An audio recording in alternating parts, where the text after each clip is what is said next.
One of the most misunderstood things in our health is metabolism. Metabolism is at its root what our body does with what we eat and drink. It's that simple, and that's really all it is.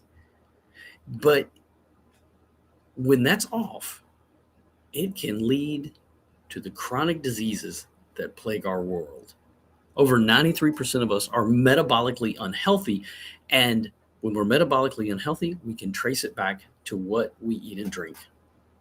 Now, we live in a world that today we have tried to medicate everything because we have treated everything as a germ. Going back a couple of centuries, we find Louis Pasteur and germ theory being the primary overarching pathophysiology that we've taken in medicine to address the issues. But when the body is healthy and the body is whole, we have the opportunity to reach homeostasis where the body can start to heal itself. There's a lot of different ways we can do that. But one of those things that has been impactful for us in our society has been particularly GLP-1 medications. But one of the misunderstandings is that our body makes GLP-1.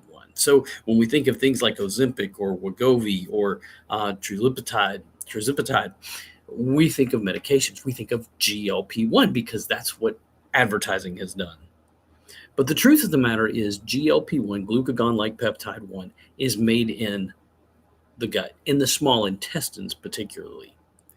But we also don't get the education that we have. So today we've got Lindsay Venn, who's coming in from Venn Integrative Medicine, and we're going to hear about what GLP-1s are. Now, if you'll stick with me here, give it some time, we're going to talk about these very things. So welcome in, and let's turn it over right now to Lindsay. You're always too kind, Trent. Thank you so much. And thank you to the crannies for their story, because it's a fantastic story. And we always appreciate the testimonials of where people can get with this. So let me share my screen. As you guys know, I'm very presentation heavy. It makes it hopefully a little bit more educational for everybody when it comes to the topic. And so like Trent said, tonight we're deep diving into GLP-1 hormone. Like he said, you can find me either at Insulin IQ, where I work with Ben Bickman and several others, or Venn Integrative Medicine, just for me. So first, GLP-1 hormone. And for anybody who doesn't know, when I'm saying GLP-1, like Trent said, I'm talking about all these new medications. The Mounjaro, Ozempic, Wegovy, Zepbound, semaglutide, tirzepatide, there's a variety of names for them. Those are the agonists, but what I'm talking about today is the actual hormone that is produced in the body naturally. And this is a really important hormone that should never be villainized. It's essential for life. It's essential for everything that we do. And it's something that we really want to bring to the forefront as a beneficial hormone if we can do it naturally and in a way that's beneficial without some of the negative side effects. So first of all, it is a peptide hormone, and peptide is another hot buzzword that you'll hear nowadays, but it's a peptide hormone, just like insulin, just like leptin. There's several peptide hormones that are familiar to most of you, but it is made in the gut naturally for everybody. It does several things that are very, very important. Like Trent said, to help reverse insulin resistance, it will improve our insulin sensitivity. It will shut down that food noise that he was talking about with the Unimate, for example. It'll help lower some inflammation in the body, which is a primary driver of insulin resistance. It'll lower glucagon. Glucagon is the counterpart to insulin. Insulin tries to bring blood sugar down. Glucagon tries to bring blood sugar up. And so to have lower glucagon helps with blood sugar regulation. And then also it's going to improve our satiety levels. But again, I really want to point out, and this is a strong driver in the conversation today, there's two things I'm talking about here. I'm talking about the hormone GLP-1 that we produce in the body versus the agonist of the medications that you can take either injectably or orally. Agonist is the opposite of antagonist. And so agonist works to mimic something versus an antagonist would work against it. So these are mimicking what GLP-1 should be doing. They're not the true hormone. They are a synthetic agonist to GLP-1. So where does the agonist fit in? So it's not a peptide hormone that is made in the gut. I crossed that off intentionally. So this is a hormone that you can inject, or an agonist that you can inject, that is what we would call an exogenous coming from outside of the body that you can give yourself to do all of the same things: the insulin sensitivity, the food cravings, the inflammation, the glucagon, and the satiety. So they are beneficial because they do all these things, but they're not natural. And that's the point that we're trying to drive home here tonight.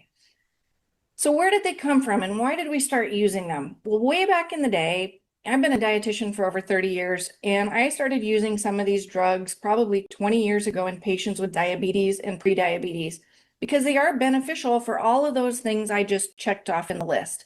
They were a diabetic medication that has morphed into something else, let's say.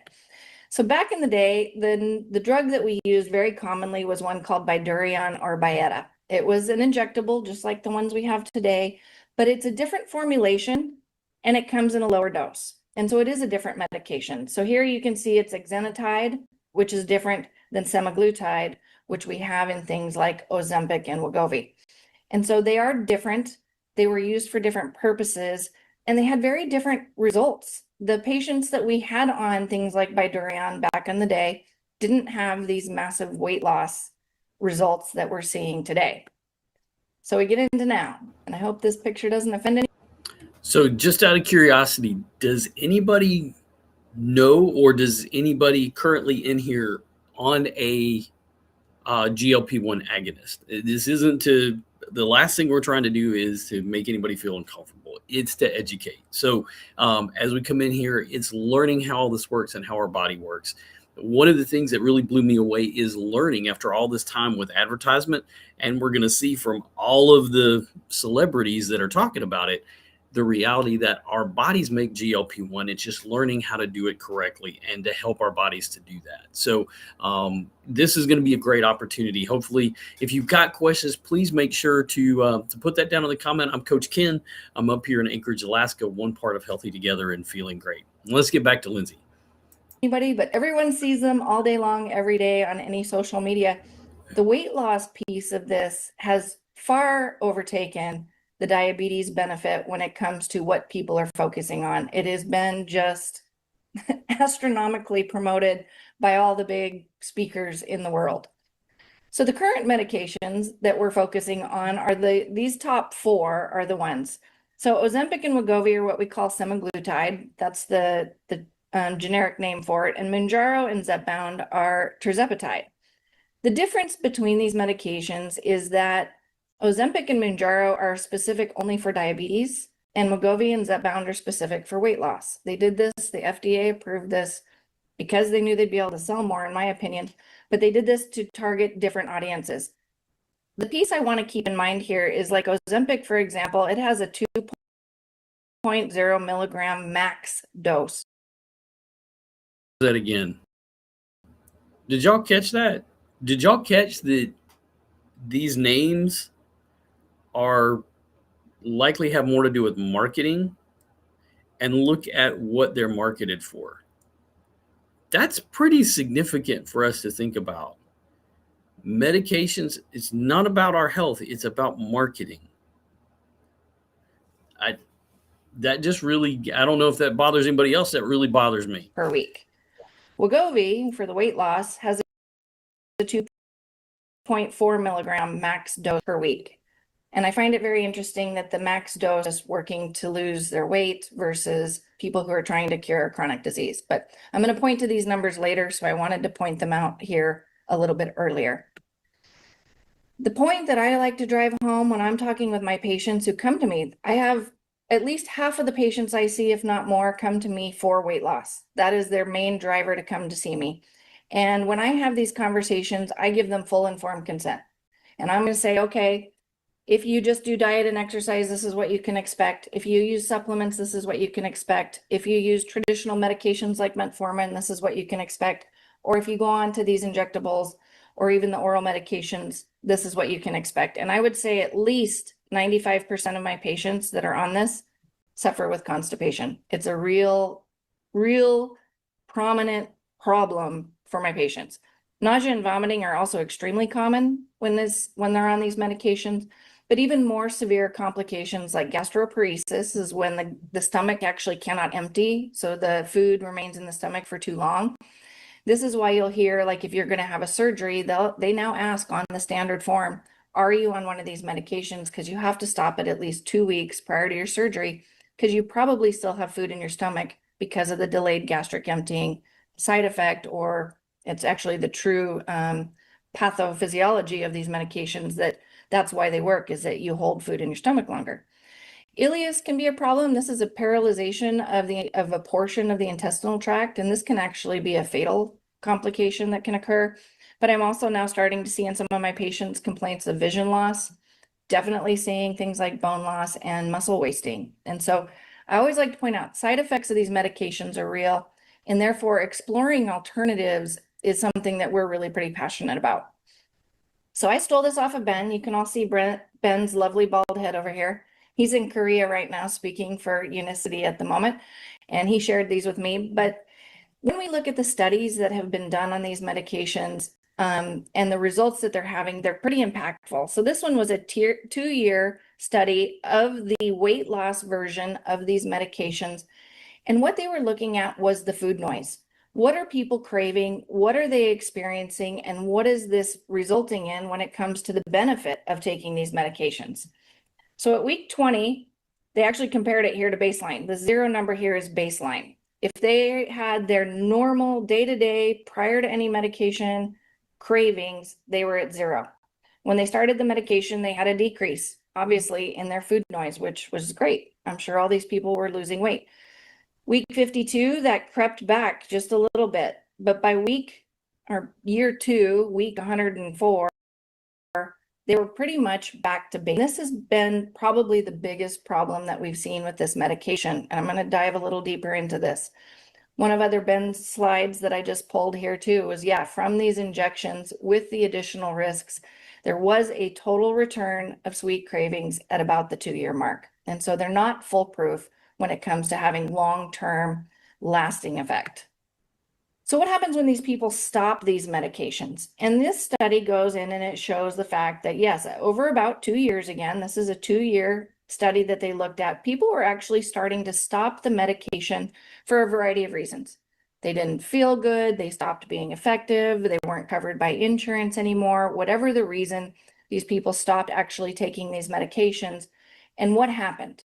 And so in this study, they did a 68-week treatment phase. And during this 68 weeks, they noticed significant weight loss compared to placebo, which is sitting up here.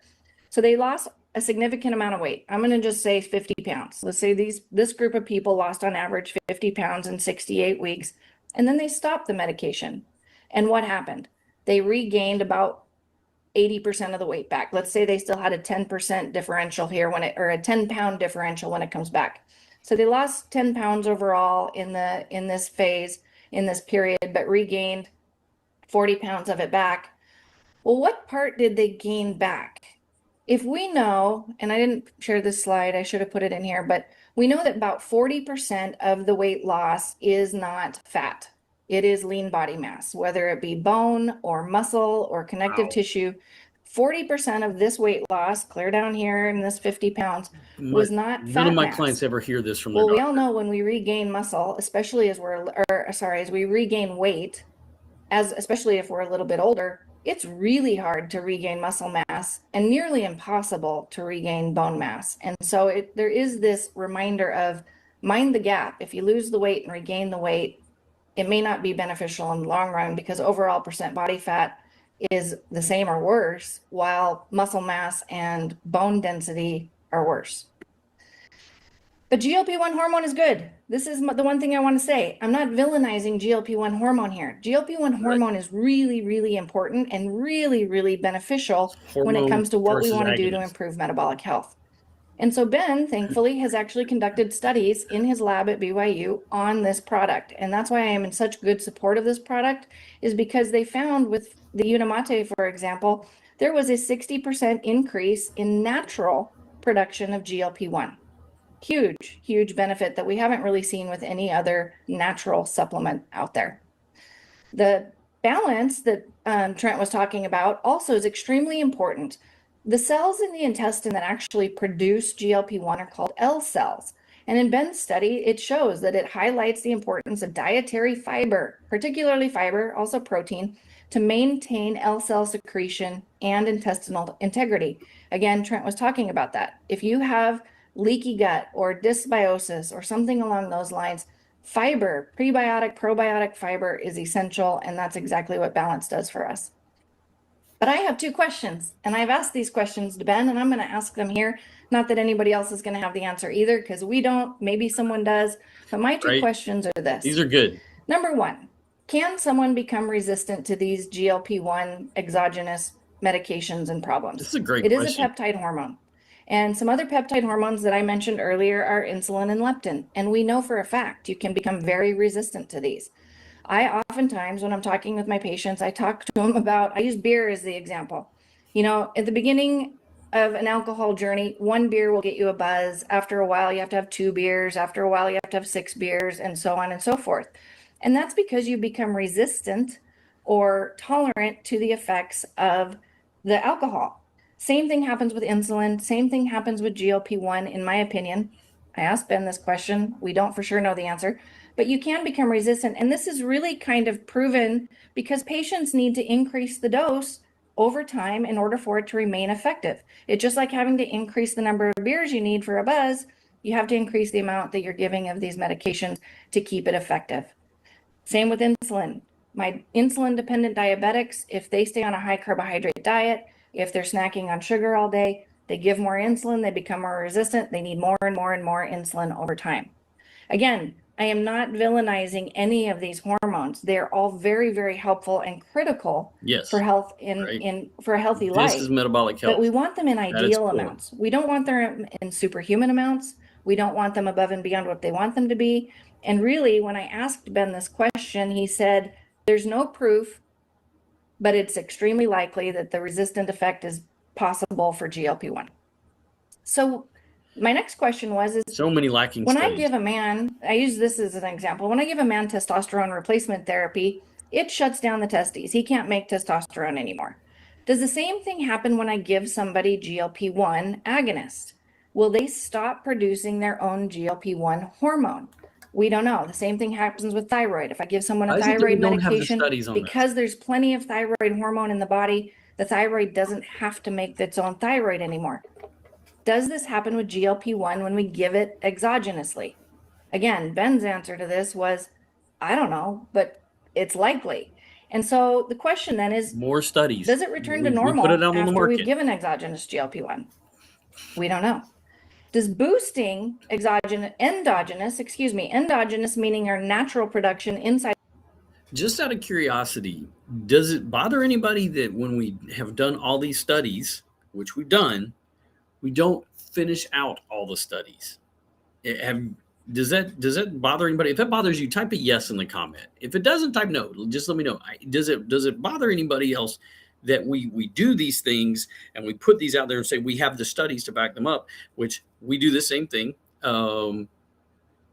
But the side effects are there. We constantly see them. If it bothers you, type a yes. If it doesn't, then no, hey, not a problem. But for me as a nutrition coach, this really bothers me. And having suffered the side effects of medications like Nexium that contributed to type 2 diabetes in my life, yeah, that's huge. That's huge. And that's important to know those side effects. The body. Does boosting GLP-1 help people come off and return the body to normal and have the ability to make its own GLP-1 like it's supposed to?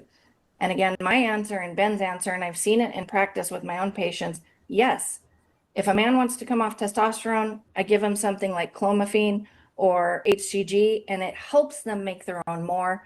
That's where this product really can come into play, is that we can help you make more of your own, even if you shut off your own production by using one of these medications for a period of time. That includes testosterone. We just don't know. There's no research out there to prove it, but there's certainly good theories and certainly good questions to leave to the research arm of my team. So just to kind of drive it home, there's 2 options here. We have synthetic and we have natural. The problem with the synthetic, in my opinion and Ben's opinion, is they are superhuman doses. Yes, you can microdose these and still get great benefit without the side effects. Most doctors, most providers do not microdose these medications. You can do it. I encourage people to avoid superhuman dosing no matter what it is they do. Remember, the side effects are real. They are something that we do want to try to avoid. Things like the vision loss, the gastroparesis, the loss of muscle, the osteoporosis, etc. Now, if we do it naturally, we can optimize these levels, and they're not going to be superhuman doses. We're not going to be able to elevate GLP-1 to the same extent that you can with a medication, but you can optimize them, just like we can optimize a whole lot of things like in our metabolic health with diet, lifestyle, and other supplements. There's few to no side effects. We're still going to improve our insulin sensitivity and our glucagon. And yes, you can even do this without any supplements. You don't have to necessarily use the Feel Great system. Correct. It just makes it easier. But even just improving protein, lowering insulin, and increasing we'll talk about fiber the Feel Great naturally system can here in just a improve minute. GLP-1 in a very natural way. So my opinion is, why risk it? There's no reason not to try this product first. It does come with a 90-day money-back guarantee, like the crannies had mentioned before. And so my attitude is why risk it? The conversations I have with my patients on a one-to-one basis is start with the one that is going to do the least harm. If necessary, we progress to the ones that might carry some risk. So, all right. Thank you so much, Lindsay. So let's talk just a little bit about the Feel Great system. Thank you all so much. I'm going to stop sharing my screen, and we're going to pop this off. We don't need that. So really just appreciate what Lindsay brings to the table. If you've got questions about it, put that in the comments as well. Maybe there was something that came up for you for your health. And if this is something, this is going to be saved over on my webpage, and we'll have this up today with that. So we talked about the Feel Great system. The Feel Great system is part of what we do. Like I said, you don't have to do the Feel Great system in order to get the benefits of increasing GLP-1 in your body. We coach that. Everything that I talk about with meal order eating and time-based eating, we control those insulin levels. We help to reverse insulin resistance. The Feel Great system is a simple two-part system. It includes the Unimate, which is a yerba mate concentrate, and the fiber, which is Balance, which is a 7 blend of different fibers, soluble, insoluble fiber. So it creates a matrix, and what it does is it's a gel, and it covers. It's kind of like my eyes. You can't see them anymore, right? So what we're doing is stimulating, because this is all food. The Feel Great system is a food-based product. We're talking about tea and fiber that are in convenient, measured, all right? These are standardized, so they go into the PDR.net. That's where you can find them. Your doctor can find them. You can take these to your doctor and have them look this up in the PDR.net. That's one of the craziest things to even think about. My wife, Dr. G, who we do Healthy Together and Feel Great, I listen to my wife, and my wife saved my life, because she was the one that started this, because she learned about them from a nurse and a diabetes educator. And if we understand what that is, these are people with certifications that have the training, like Lindsay, that help to heal. The tea is so very simple. What we do is we simply open up tea. You see me drink it here. I drink this every day. I start with one in the morning. And then I have, how old is your camera, big dog? Hey, roofer. Doesn't matter. My camera is actually pretty new. It's just the way that how the DP does. So if it's a problem for you, then this isn't for you. If you're not focused on your health, then this probably is not for you. So don't worry about it. So here's the thing.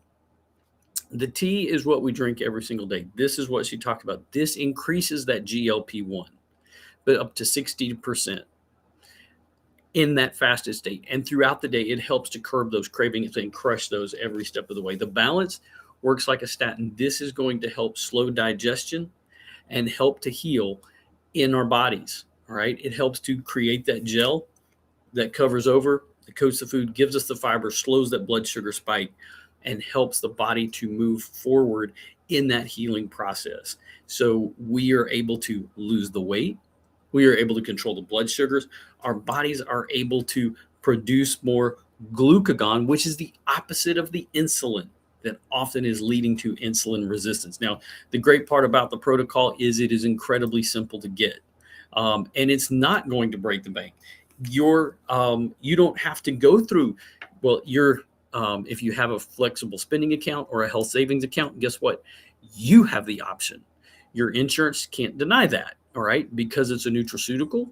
All right, you've got the studies. Your doctor can prescribe it, but you can do it yourself. You can choose to do it yourself, and we'll coach you on that. So for $159, all right, you get us as coaches.